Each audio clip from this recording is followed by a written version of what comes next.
Assalamualaikum, hai semua viewers. Okey, hari ni Kak Zara nak share resepi biskuit iaitu tart nanas cheese squares.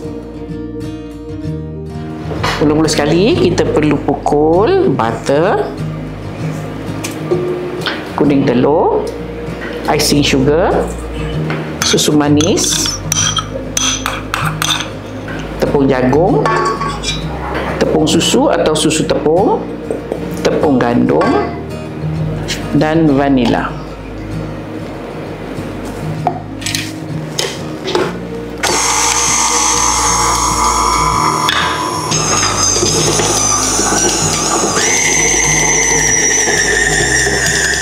Kita pukul hingga adonannya menjadi lembut macam ni.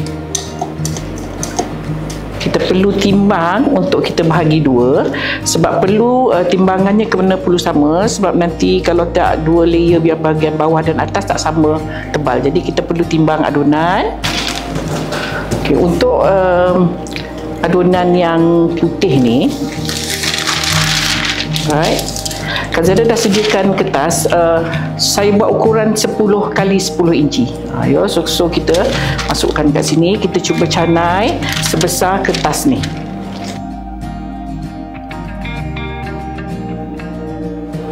Okey, ni yang kita dah canai sebesar kertas ni. So kita buka dia.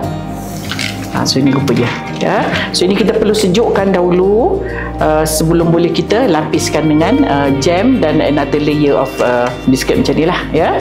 Okey. So kita sejukkan dulu. Okey, kita akan buat sama juga dengan yang satu bahagian lagi.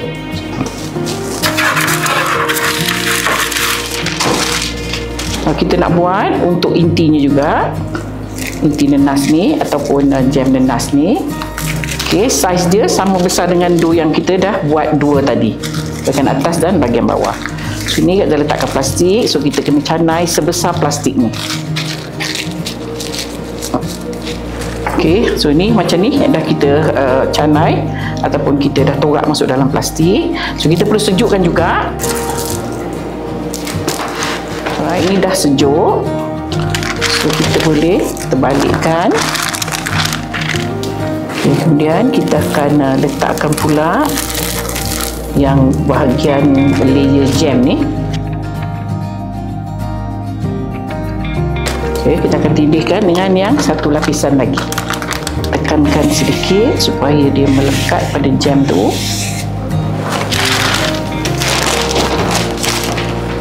Okay, di bahagian atas ni kita perlu glaze dia ataupun egg wash dia.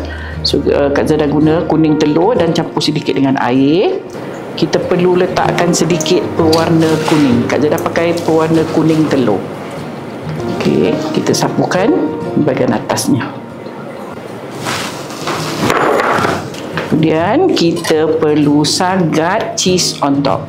Cheese ni Kak Zara guna cheddar cheese, any brand pun boleh. Tapi hari ni Kak Zara pakai Bega cheddar cheese, ya.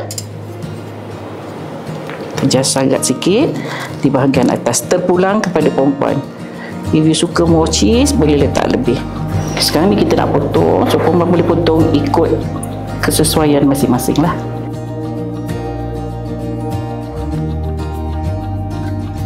Kita boleh angkat dia, dan sambil tu kita boleh betul-betulkan sedikit bentuknya.